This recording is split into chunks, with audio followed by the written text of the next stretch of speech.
what you're looking for. Inside that record store, across the whole world, they've gone. Searching for shelves of gold to find that perfect score. You're listening to the Record Store Recon. You're listening to the Record Store Recon. Welcome back to the Goldmine Podcast, Record Store Recon edition. And we're talking to Dr. Disc, alias Alan Brostoff, and Neil Punk Till I Die podcast. Hello. How are you? Doing well. That is, I think, the worst kept secret in the music industry right now is who is Dr. Disc. Because every time I'm on the Punk Till I Die podcast, they just they get butchered. No, it's Alan, it's Dr. Disc, it's whatever. Well, it gets a little confusing now because we're also friends with Doctor Strange, so we can't have two doctors at the same time. You know what I mean?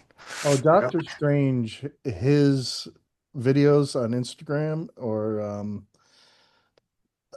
bizarre, entertaining, funny, you name it. Well, we can talk a little bit about that because Neil's daughter has made several of the videos. Really? Yeah, she did. Yeah, she made some of the videos. I made one of them too. We can talk about that. The electric chair one. Yeah. A review. It was fun stuff. Yeah, those guys are great. For this podcast episode, we're going to talk about Vinyl Threat, which is inside the Punk Rock Museum, correct? That is correct. That is correct. That's in Las Vegas, Nevada. And it's, do they have their own website? Because I go to the punkrockmuseum.com to get Vinyl Threat information. Yeah, no, they don't have a standalone website, at least as of now. It is contained within the Punk Rock Museum website. Well, the Vinyl Threat record store is owned by Fat Mike of NOFX, and he had done a video for us introducing the store. We'll get to that a little later. But Dr. Disc, tell us about your experience. Yeah, so I have to get the real, like he did it quickly, like he did a minute video, but I know that there's a lot of his own collection that he's selling. I don't know why.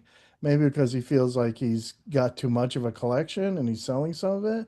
But I think that he also has collections from different luminaries within the punk rock industry, whether it's a musician, some music industry person, whatever. I mean, he could have some of your collection, Alan, for all I know. So tell us all about it.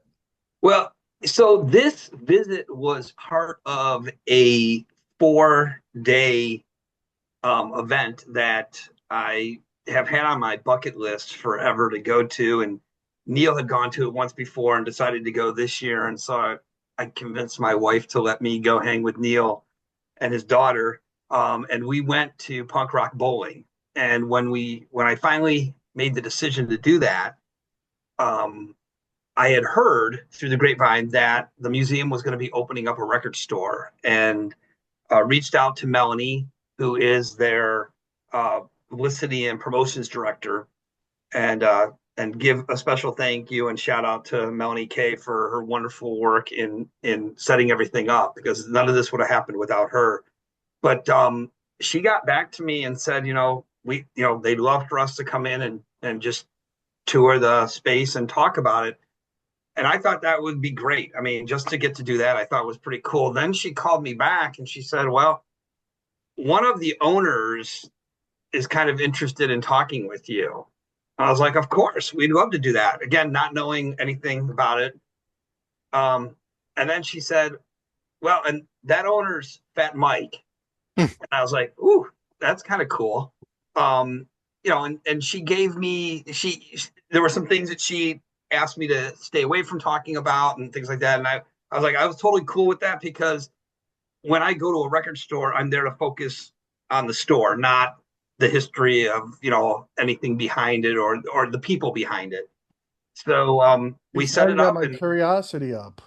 Yeah, well, I got the opportunity to talk to Mike, and he was amazing. It was a lot of fun to talk to him, because I could tell how passionate he was about the record store itself. I mean, obviously the museum is very special to him, but they did a really nice job with the record store, and Neil got to see the store also. I actually went twice to the museum, once just to check out the store, and then I went back 2 days later or 3 days later, maybe I can't even remember, they all blur, with they Neil. do. Yeah, with Neil and with Rev and the whole band, the Drowns. And we went to the museum, and then Neil got to see the record store also. So yeah, it's a very small store, very punk centric, as you can imagine. And Pat, you hit it on the nail. I mean, there's all the wall space is, you can buy one of Fat Mike's records. I have now in my possession Fat Mike's.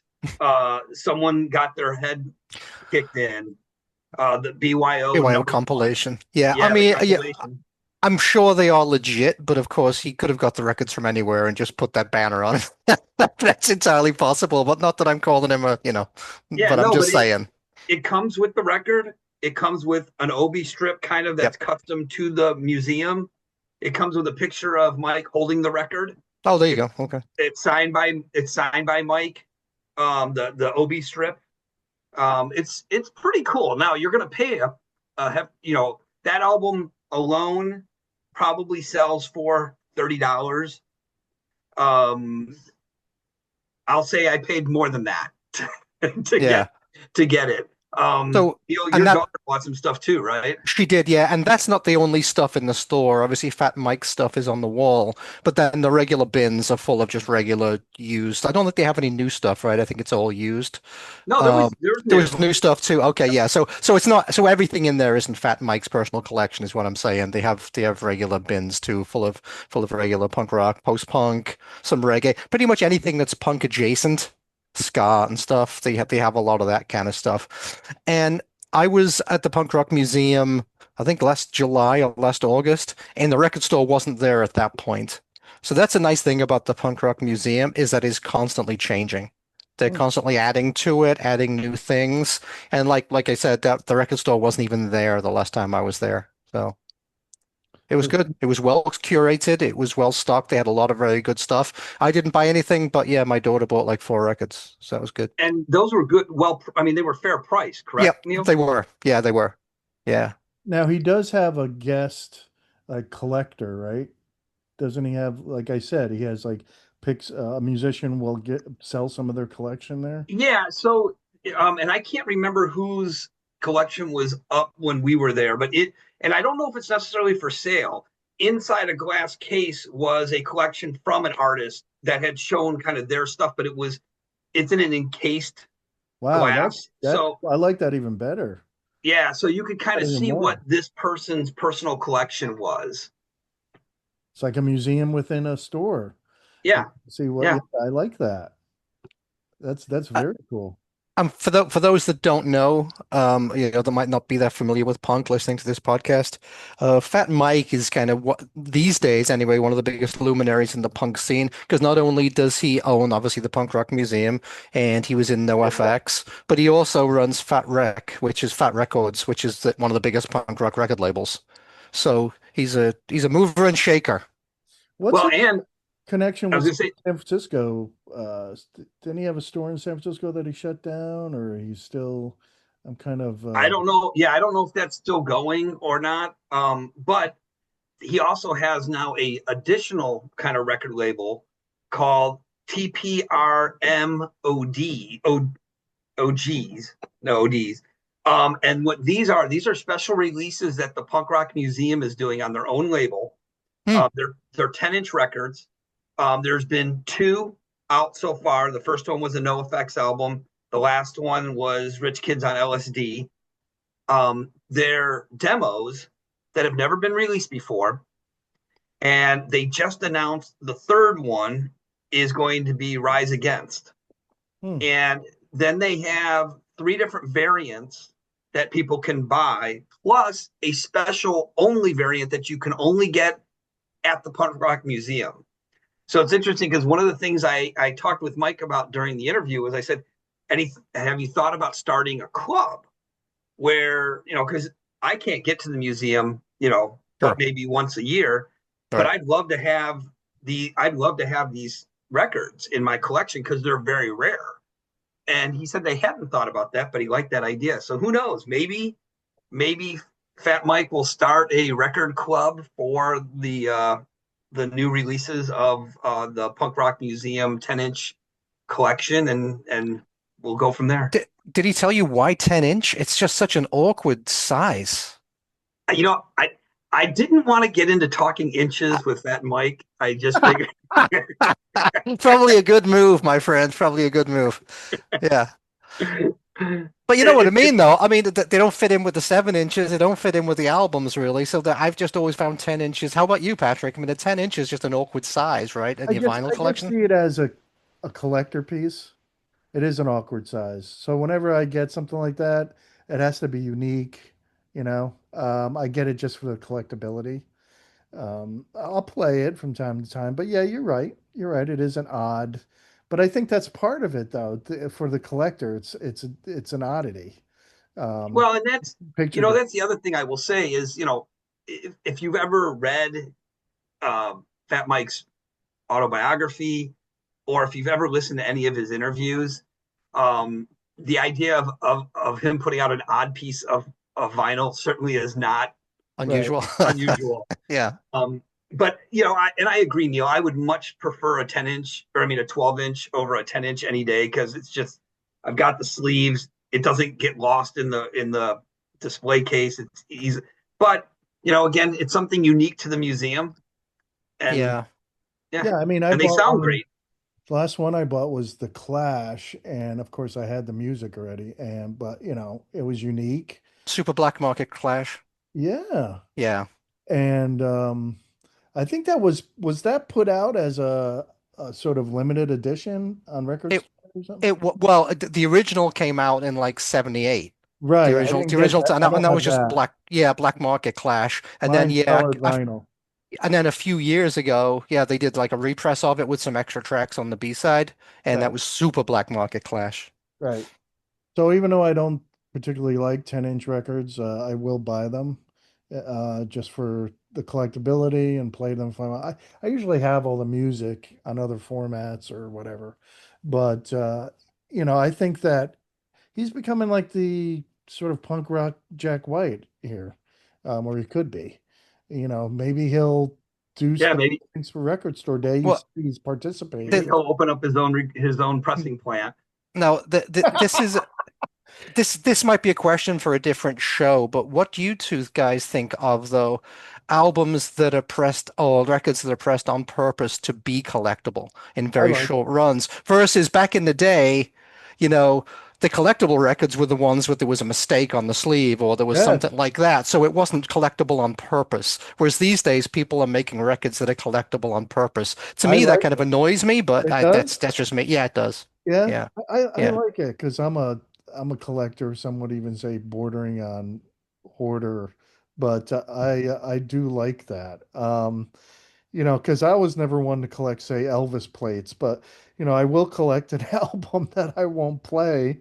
If I don't have it, I'll collect I collect picture discs. But what happens if they put it on like the same record, but like on 5 different colors of vinyl? Do you have to get all 5 colors? No, I never went that far. Yeah, there you go. But See, I know that's record store owners love that. They love Taylor Swift. Every time I talk to a record store owner, they love Taylor Swift because she has 5 different, because her fans will buy them all. Right. And like now I notice like AC/DC's doing it, right? AC/DC and Walmart and Best Buy and even Barnes and Noble has done it. Collect this color. I think AC/DC had different records had a different color. It gets crazy. I will tell you that I do like when an artist does a special color variant that is only available at the independent record store. Yeah, I do like that because I think at the end of the day, we all have to remember why what got us into records, right? And it was going to our local record store. It was hanging out at the record store. It was getting laughed at by the employees when you asked for the record that they all thought was not Yep. worthy of being in their store. And it was like the place in town that you could go to really learn what was going on in that community. And we just have so few of those that I think we have to find ways to keep them relevant. Like That's believe me, fair. I think I've only bought one record at Walmart, and that was that AC/DC one because I never had it before. But I usually I think of it as supporting the record stores as well. So I do, if it's one of my favorite bands, yeah, I mean, you should see some of the crap I have that I don't. But and I'm thinking of actually getting rid of it a lot because I'm seeing like, I don't need all these records. I go back and forth. I don't know if you guys feel this way, but it's kind of like, oh God, I gotta this collection is getting like out of hand, or there are records in every fucking room. I gotta do Actually, something. And then and I then will and then the next day I feel like, what was I crazy? I don't want to get rid of anything. And I get I'll tell you, Pat, that if again, to help cross promote, but for those people who listen to the Punk Till I Die podcast, you'll hear Neil and Tom talk about this on a regular basis. That there's only so many hours left in somebody's lifetime, and are you willing to give up precious hours to listen to crap that you really don't care about Neil, at I this actually point? that thought has come into my head several Yep. times. Yeah.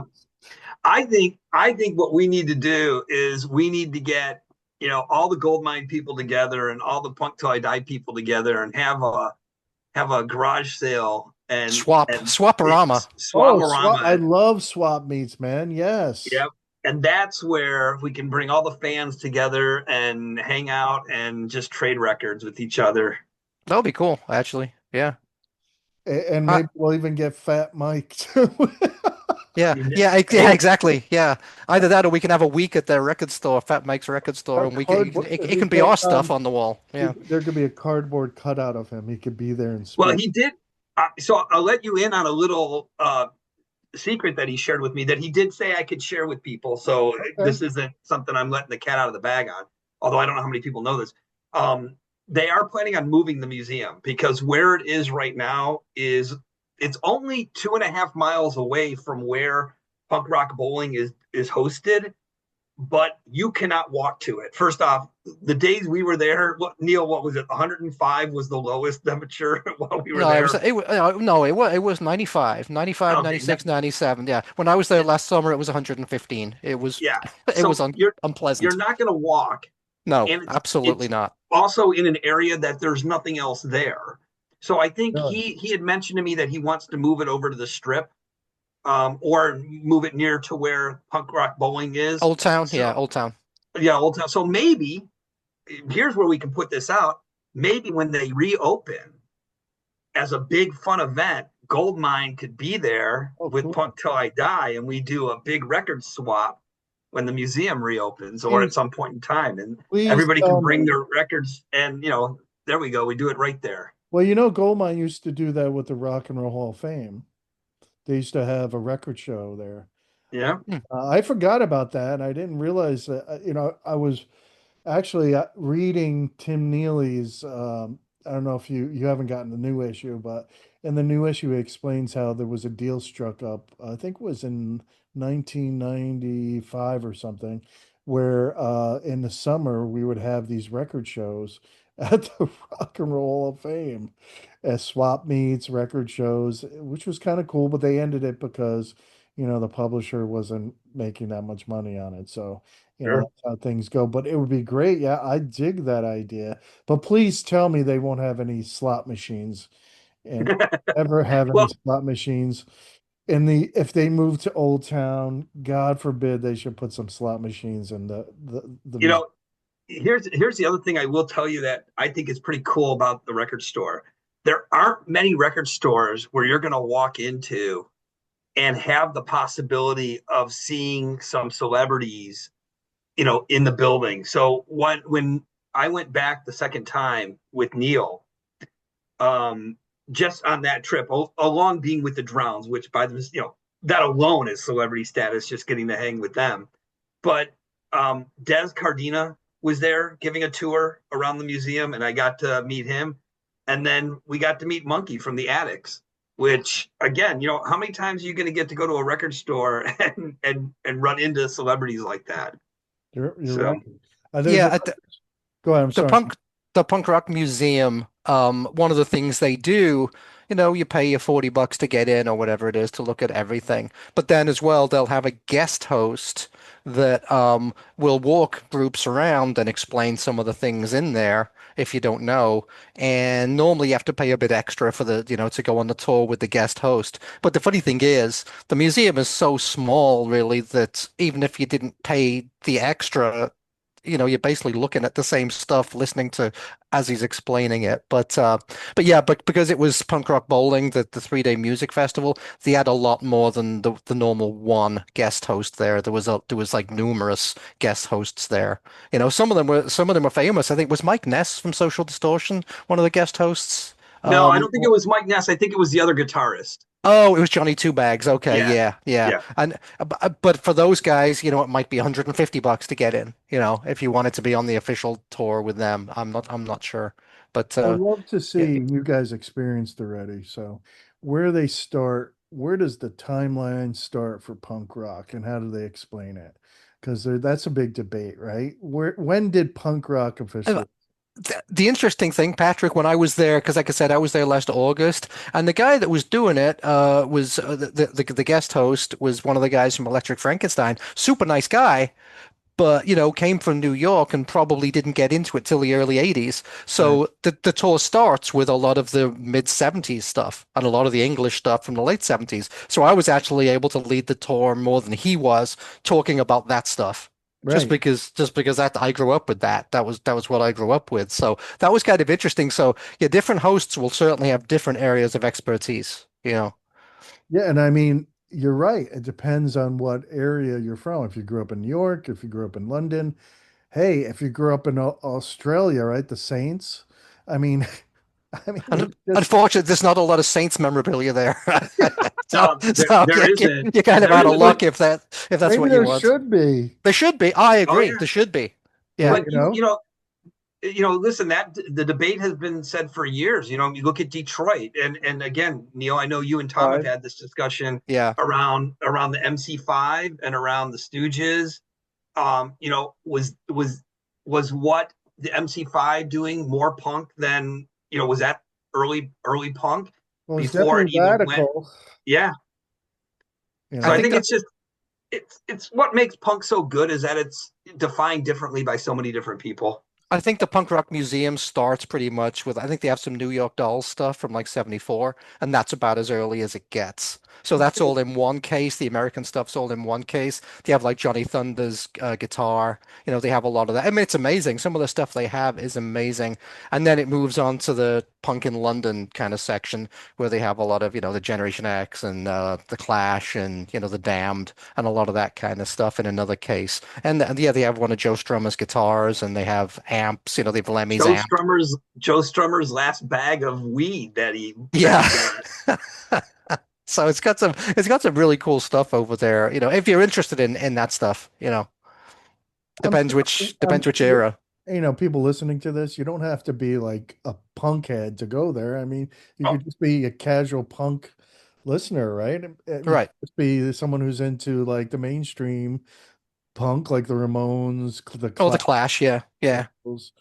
Uh, however, hmm.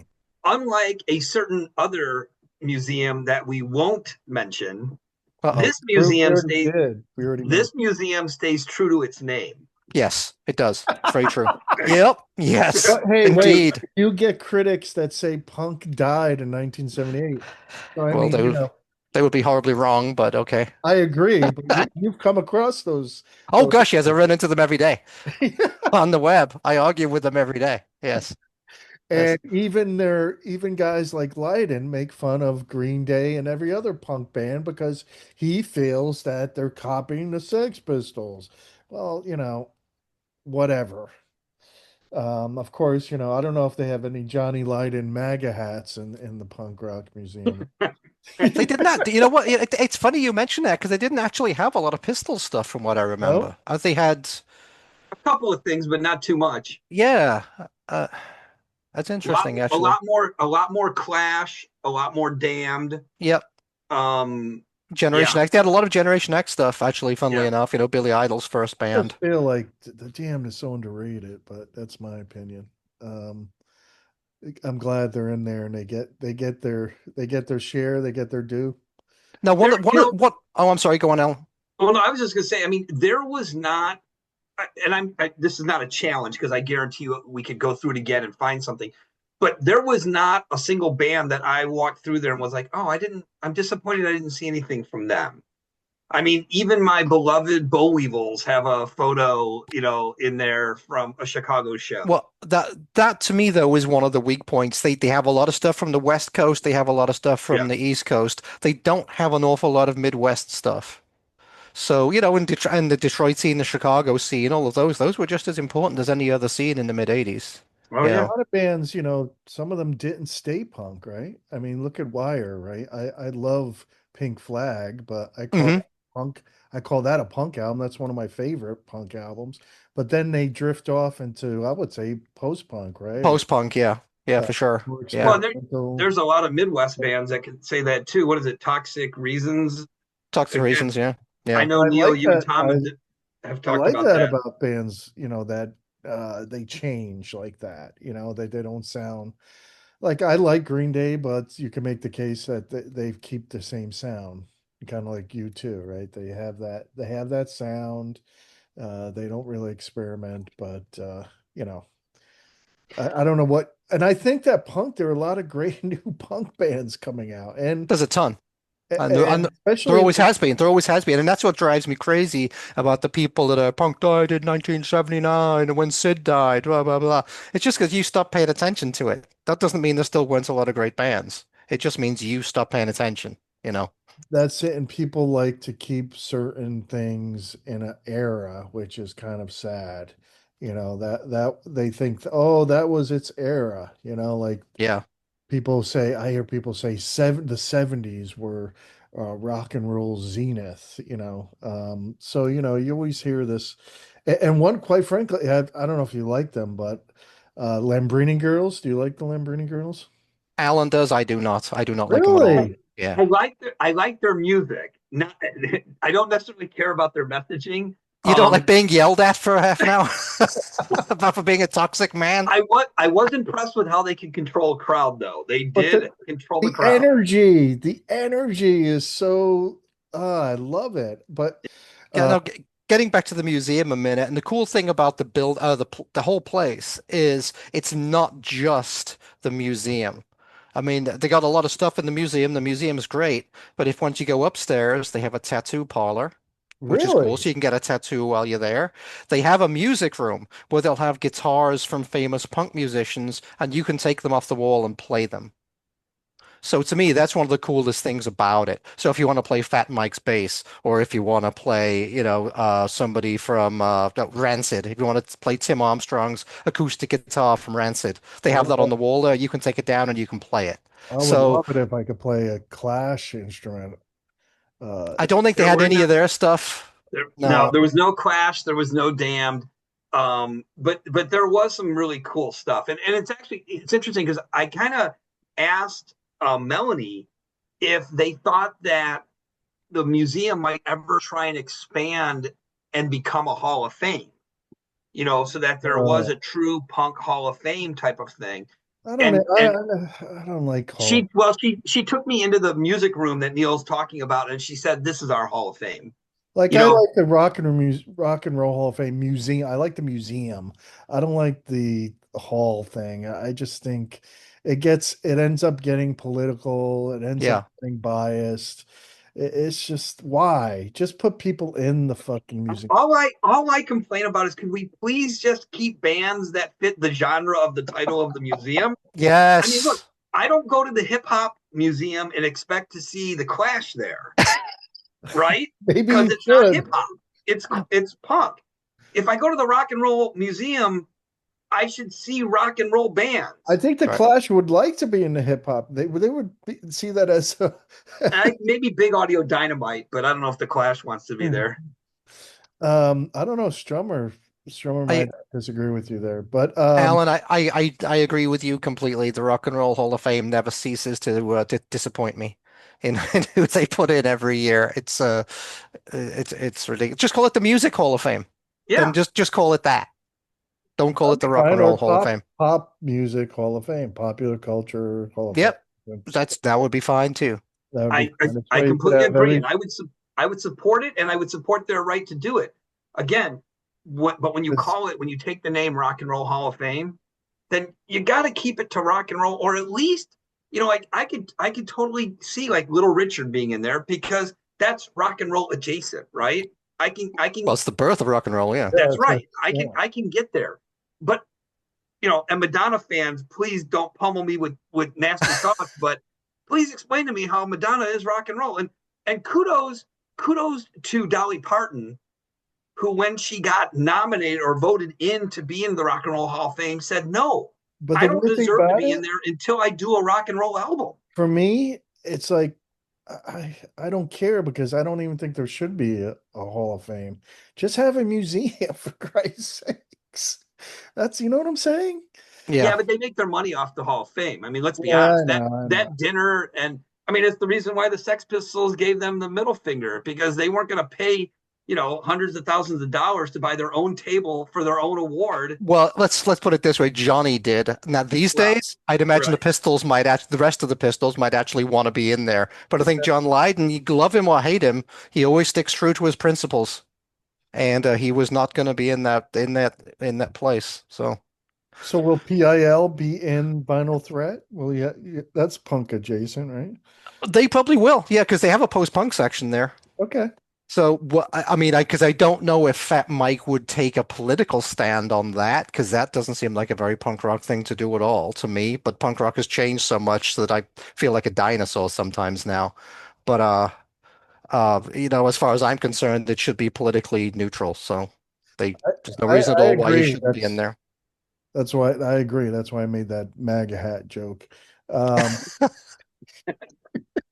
But if that's what he wants to believe, that's what he wants to follow. Yeah, it's fine with it. Hey, it's a free country, man. You can do whatever the hell we want. Yeah. Sometimes you don't want to hear all that shit. Say it in your music. I like it when bands just say it in their music. You listen to the music, you get it. You don't need to explain it to me like an imbecile. Yeah, but here's something. If he's asked the question, should he not answer it? Oh yeah, because that's what happens. People just keep asking questions just to get a controversial response, right? And so he's going to tell you exactly what he thinks. Well, let's be honest. He's the bear that people consistently love to poke. Oh God. Yeah, yes. Right. Him and Morrissey both. Yeah. Right. He asked me what my favorite punker was, and I said Strummer, and then he went on to like insult Strummer. Yeah, well, no, and to be fair with that, he's always said that. That's nothing new. He's never liked Joe Strummer. Right. He said something to the fact that, Joe is from a posh family. He's not working class. And I used to tell him, for Christ's sakes, Joe, you have money. Get a cab. Yeah. But anyway. Listen, I think you can be punk and have money. There's nothing that says you have to be broke and be no. I'm just saying because that was Joe's persona, right? Yeah. Anyways, well, Alan, I would agree with you, but I would also what I would say to that is, yes, that is fine. You can be punk and have money, but don't then start getting on an anti-capitalist bandwagon. I completely agree with that. i.e. Billy Bragg. There you go. Strummer was a squatter, and I think that's what Lydon he's getting at all that shit. Like, he's walking and he's taking public transportation and he doesn't have to. Well, I don't think he ever got over the fact that Strummer was an old hippie, and he used to live in a squat in the early 70s. His band, the One-on-Oneers, right? Woody Guthrie is like, yeah. Joe Strummer. That's. I see a That lot goes of back Woody to your Guthrie in the look of Joe Strummer. that goes back to your question though about Punk. When did Punk start? Couldn't Woody Guthrie have been? He I definitely mean, had the attitude. he certainly was Punk for his time. Yeah, you could make I don't know, that would be a stretch, but sure, yeah, you can make it for us attitude wise. Yes, absolutely. That was Jerry Lee. Well, Doesn't get right. Yeah, does, yeah, yeah, doesn't yeah. that doesn't get punker than marrying your 12-year-old cousin. Imagine that today. Oh Oh God, yes. God. He didn't hide it either. That's the crazy, or did he? I can't remember. But No, it was normal in the South back then, yeah, right? In either Tennessee. way, I mean, that wasn't anything unusual. yeah. But God, it makes me want to vomit. I would But say it anyway, wasn't unusual. I would just say that he certainly didn't hide the fact that that's who he married. let's take a break and watch this Fat Mike video. This is you taking the Fat Mike footage, right, Alan? That It is correct. introduces, and Fat Mike is quite the charmer, man. So we'll take a look at it and come back in a minute. Going. Oh, hi. This is Fat Mike at the Vinyl Threat Record Store at the Punk Rock Museum in Las Vegas. Want to see something? Yeah. But this store is cool. We have t-shirts. That's not what's cool. What we have is this guy. He's not that cool. Sorry. We have neat records here. See, all these records, Killing Joke, Articles of Faith, Specials, they're all my records for my personal record collection. We sell people and bands personal record collections. And look at these test pressings. You can buy your test pressings. They're not all on Fat, but I started the store, so there's a lot of Fat records here. But you don't see this very often. A box set of 57 inches. 50. Look, it's a pattern. Put them all together, makes a big mural. 57 inches. Isn't this exciting? And then we have, every month we show people's personal record collections. This one's mine. See? Sid Vicious, Sid Sings, and all my 7 inches. Expensive records. Here's Morat from an English band called the Slaughter Dogs.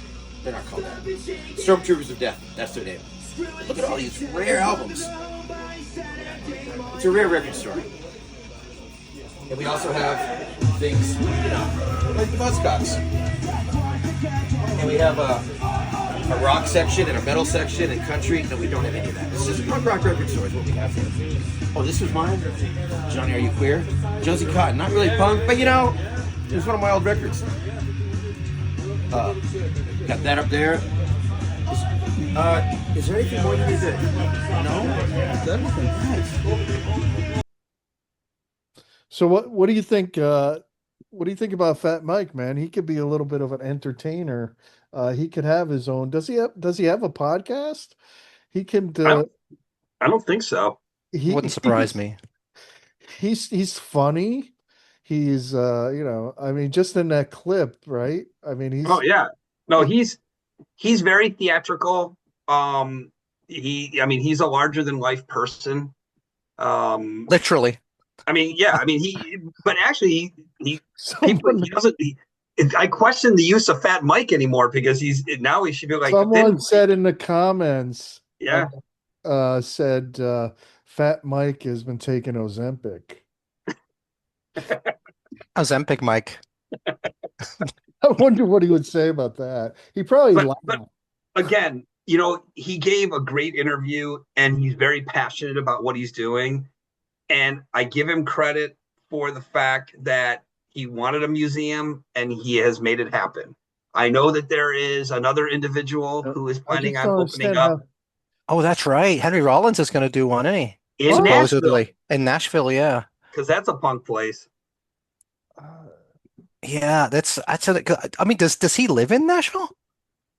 I thought he lived in LA. I don't know, Yeah. but I'm interested. Called the Hardcore Punk Museum. Well, no, I'll give Henry Rollins credit for this, man. He loves his 1976, 77 British punk. Whenever he does like a top 10, it's always stuff like Generation X and the Clash and stuff like that. Always. The Ruts, yeah. The Ruts. Yeah. And TV Smith. Hell of a record collector. So him Mhm. Yeah. having like a record store to make tons of sense. I don't know Have you about, interviewed him, Patrick? Have you had him in Goldmine? yeah, You we've have? How done was he with you? good. Why he was kind of standoffish. Oh, he was one of the most unpleasant people I've ever met but this was mid 80s when he was probably high on Oh something, but no, he was horrible. no, he's it's a lot different. He's sort of like reminds me of like a educator. Like, he loves to like tell background and stuff like Oh that. yeah. He's the Uh authority on everything. Just ask him. yeah. Well, but the fact, I mean, listen, I will give him props for doing something that we all talk about now. Everybody says, God, hindsight, me in 2020, I wish I had all the stuff from when I was a kid. He does. I mean, Right. he's got flyers from shows that nobody else has. He's Right. got posters. I mean, he saved everything. And now he's going to get to do something with it. And that's pretty amazing. Well, he's pretty nice to us because we're also about record collecting, Yeah, and true enough. Yeah. he's really into that. And he's into. Well, wait, Alan, you've interviewed him too. Well, but my interview was an online back and forth Okay. thing. Oh, So right, I didn't get to physically talk to him. right. People, the only ones I got warned about were John Lydon, who ended up being nice to me, but he wasn't nice to some of the subjects he talked about. But I was a little worried about Chrissy Hind, but she was pretty cool. Um, that's Interesting. that's about the only ones I kind of the worst interview I did was actually with LA Guns, uh, and I'm curious because you just interviewed them. It wasn't Tracy Guns. It was the guy who was from Girl, uh, Yeah. the singer. No, Tracy gave me a great interview. He was good. My worst interview was at Riot Fest, and it was Sublime with Rome.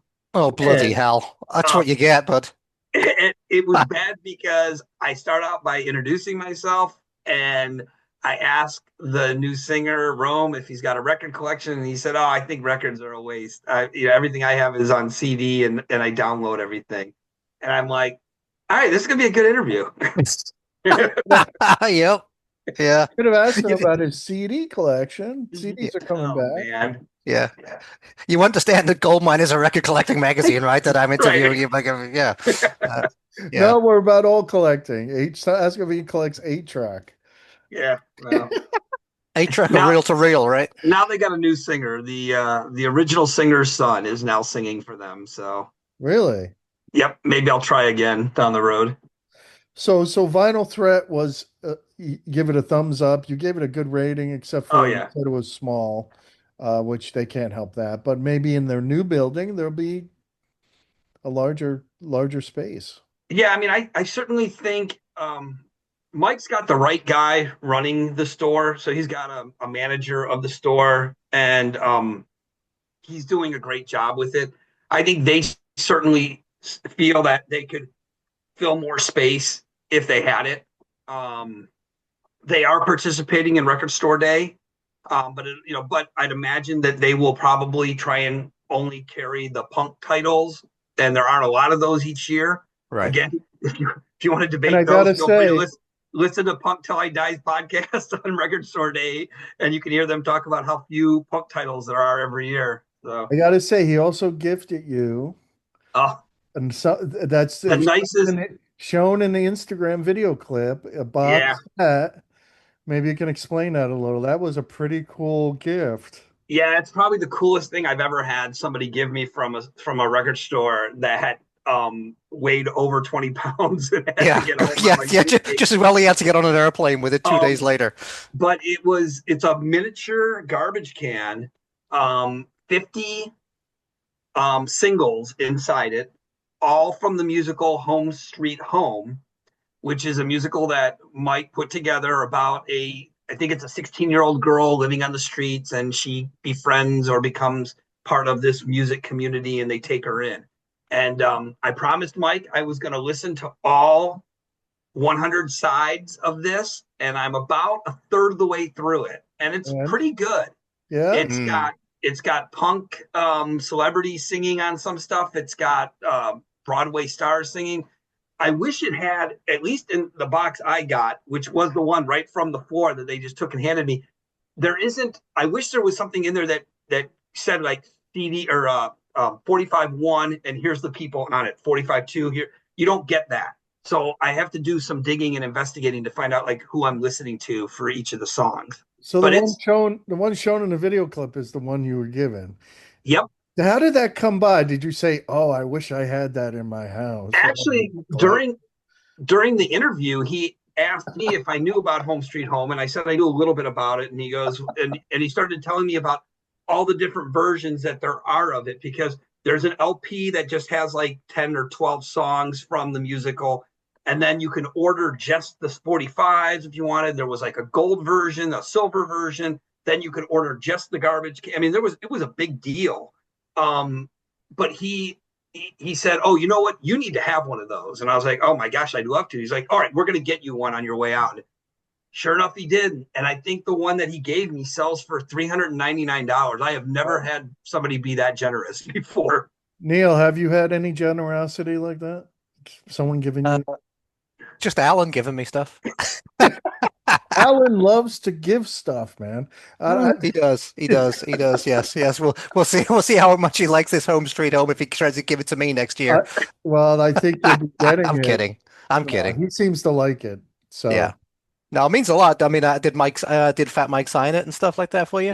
I didn't ask him to. I probably should have, and I just didn't want to be too intrusive. Yeah, that's. I mean, he's already given you like a 300 right. set. He was so generous with his time too. In all honesty, I mean, I kept feeling like I should let him go back to what he was doing, but it really seemed like he genuinely was having a good time talking about record collecting. I really think Fat Mike should have his own show. He should have a video cast. He's really good at. Now maybe Pat, that can be your next interview, is having him on. And well, I think he actually might. I think he does.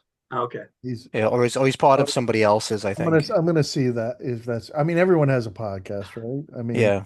And ours is the best. No, I'm just kidding. Obviously.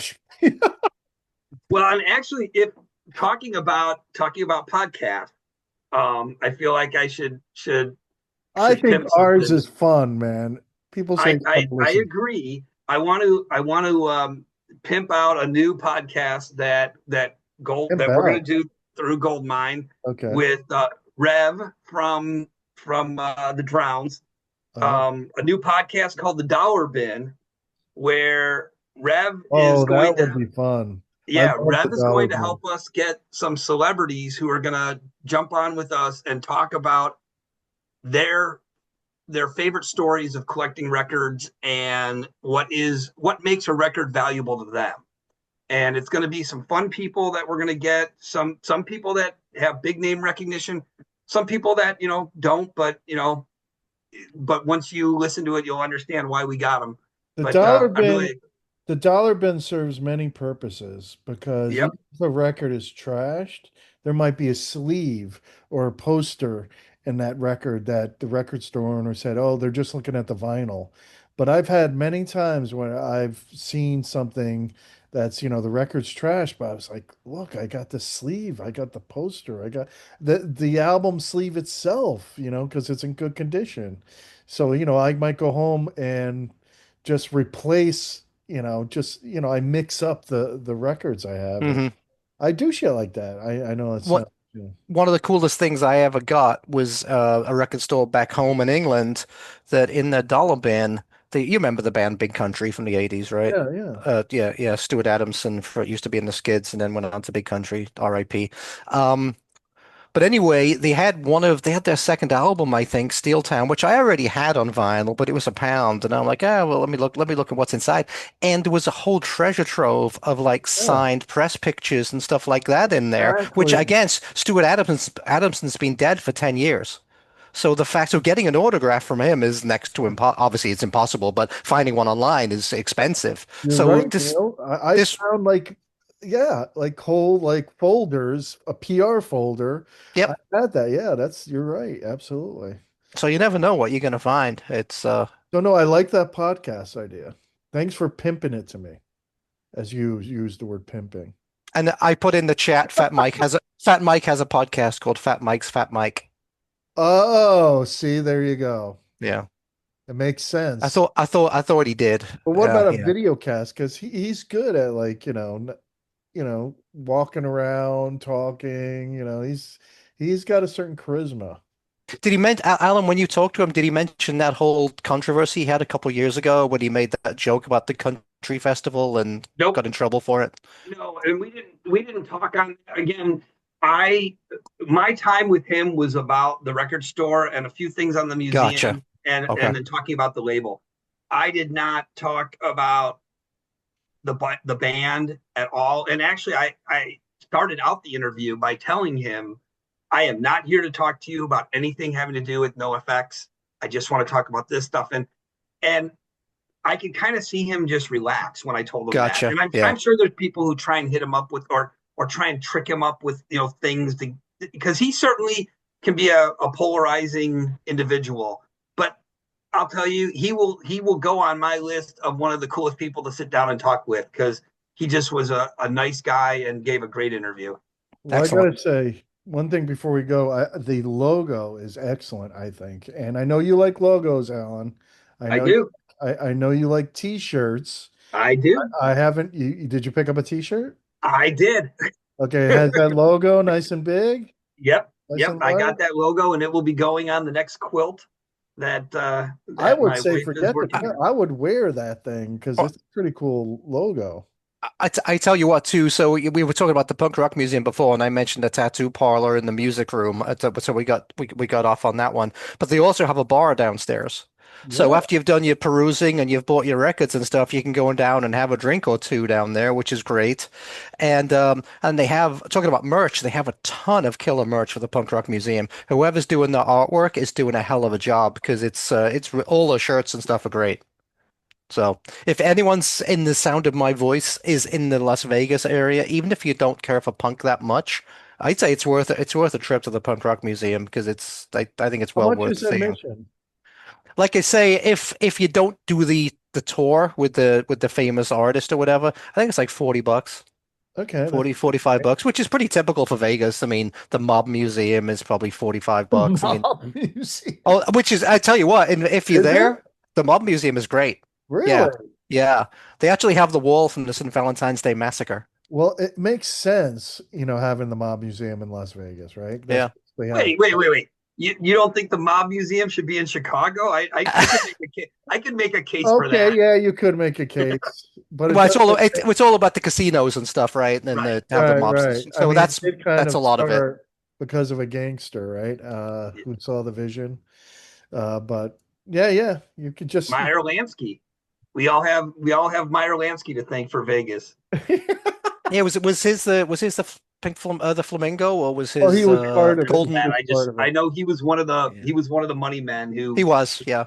who said let's I'm go to not Vegas. the guy. I'm trying to. I can't recall who the one guy was, who I think got killed too for it. But that's we Well, digress. Pat, one other thing I just want to mention is while we were there, Neil and I got to spend 3 days really enjoying listening to some amazing live bands, which I know I was sending you a lot of video from the festival of all the different bands that we got to see. But we also did a really good interview with Joe Nelson from Trust Records that I'll be sending your way shortly. And Neil actually was there with me and probably did 80% of the questions for the interview. I actually think Neil's found a new best friend in Joe. But they just Trust Records just put out the new 7 Seconds album. And well, not the new album, although it is a new album. But it's really impressive. And the stuff that Trust keeps doing is just, I don't know if there's anybody that's doing it as well as Trust is for putting out true museum quality, records. Then we interviewed him before, didn't we? Yes, we did about 8 years ago, like when maybe it was about 6 years ago when they were first starting out. Okay, yeah, that makes sense. Yep. That makes sense. Okay, thought it was good before for we us to- go, I want to Yeah. get all your favorite. I said the Lambrini Girls. You guys had different opinions about them. For my favorite new punk band, if you want to call them punk or not, it's up to you. But okay, Alan, you go. So wait, you want me to tell for my favorite new punk band or Yeah, from Discovery, Punk Rock Discovery, Bowling? whatever. No, just in general. Oh gosh, in general. Well, let me see. Okay, while you're thinking, let's go to Neil. Yeah, Neil, Oh, you got one? new ones? Yeah, Well, I mean, the Drowns just are one, great, just one. obviously. Which one? Yeah. The Drown? Drowns are Yeah. fantastic. 45 adapters are really good. I like them because they cross a couple of different genres of music. That's a great name for. I like that. Well, Yeah, Oh, and 45 adapters are great from New York. their artwork is amazing. Yeah, It's really good. that's yeah. a fantastic name for a band. I love it. Lower class brats are fantastic. There's so I mean, see, that's the thing that drives me crazy when people say, "Oh, there's no punk bands around anymore," or "It died in '78" or whatever. Yeah. Like I say, it just means that you stopped paying attention, or the bands weren't on top of the pops, so they weren't spoon fed to you. You actually have to go out and look for some of these bands now, or whatever, and it's not spoon fed to you anymore as much as it was back then, because in England, we had the three big music papers that came out every week. The Enemy, Sounds, and Record Mirror or Melody Maker, four, I guess. And then you would buy whatever they told you to buy. So it's not as easy as that anymore. Now you have to do a bit of Or the digging. opposite. You bought what they told you not to buy. Because I've talked to people that would get into Motorhead or Venom just because they took a shit on them. You know what I mean? Yeah, well, I could see that too. Yes, and especially if Rolling Stone took a shit on him, I would definitely buy it then. Because no one took anything Rolling Stone And said people, seriously. I know a lot of punk rockers that like Venom, the black metal band, because they think they're kind of punk rock, being satanic just to piss off, the Christian populace. But Satanic Panic. yeah, yeah. But So, okay. Well, okay, Alan. So so I'm gonna go with a band that actually I just got turned on to, and they are fairly new, and yeah. they're from Australia. They're called the Chimers. Oh, Chimers. They're really good. It's a two-person band. They're actually going to be Neil's going to get to see them whether he wants to or not oh because Lord. they're opening for the Saints on Okay. that Saints Oh, tour. And it was nice. recommended to me that I check them out from Nate with the Vinyl Guide podcast, and he said you should check them out because he knows I like Civic. And he said if you like Civic, you'll like Chimers. And I'm Man, looking forward okay. to talking with them. Civic is really good. You Yep. see those live clips? Those are good. I like those. There was also one band from Punk Rock Bowling, and I can't remember their name. You took a video of them from the side, and they sounded good. I can't remember the name of the band though. It was unique because it was the only one that you took on the side, so you got them sort of running back Well, to the mic. Social D I had to shoot from the side because Well, you because we like weren't allowed them. to shoot them. And actually, I'll tell you the band that impressed me the most. And so I'm not going to say they were my favorite show at Punk Rock Bowling, but I will say I was impressed by them the most was Gang of Four Oh, because I saw them. I loved them. yeah, I wasn't expecting much, and they actually played the right albums to play and the right songs, and it Also, they sounded had good. Ted Leo and Greenwood in the band, and it was really, really good. I enjoyed it. Neil, have you seen them yet? Yeah, I saw them at Punk Rock Bowling. Did you like it? I mean, I originally saw them in like Oh, well, 81 or something there you like that. But I agree with Alan. They were very good. And what they did right, they got the concept of punk rock bowling. So they pretty much only played the first album, Entertainment. They Yeah, didn't like play their new album, 10 minutes of new songs off their new album. So right, that was good. It was a tight set, 45 minutes, and yeah, they were great. Did they smash a microwave?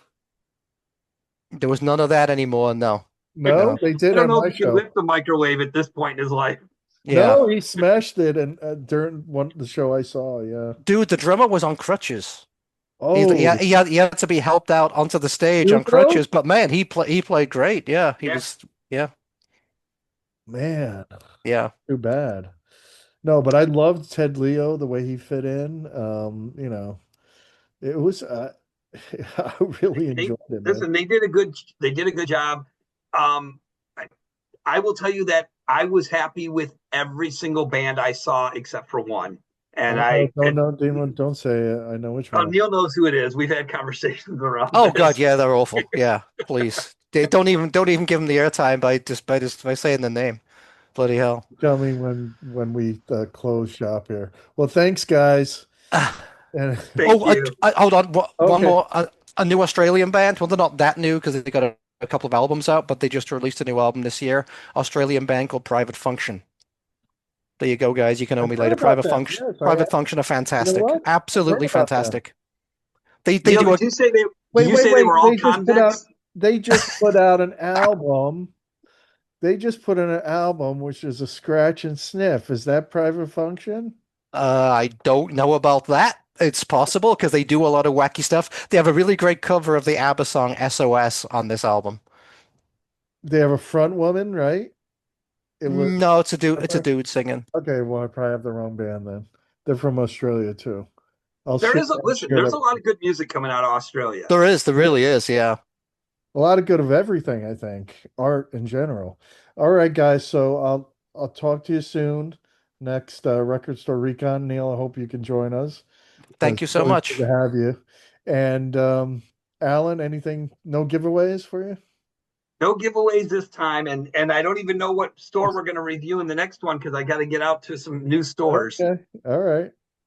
Well, you usually do, so I'm not worried about that. Okay. Thanks. Thanks. We'll talk soon. Thanks.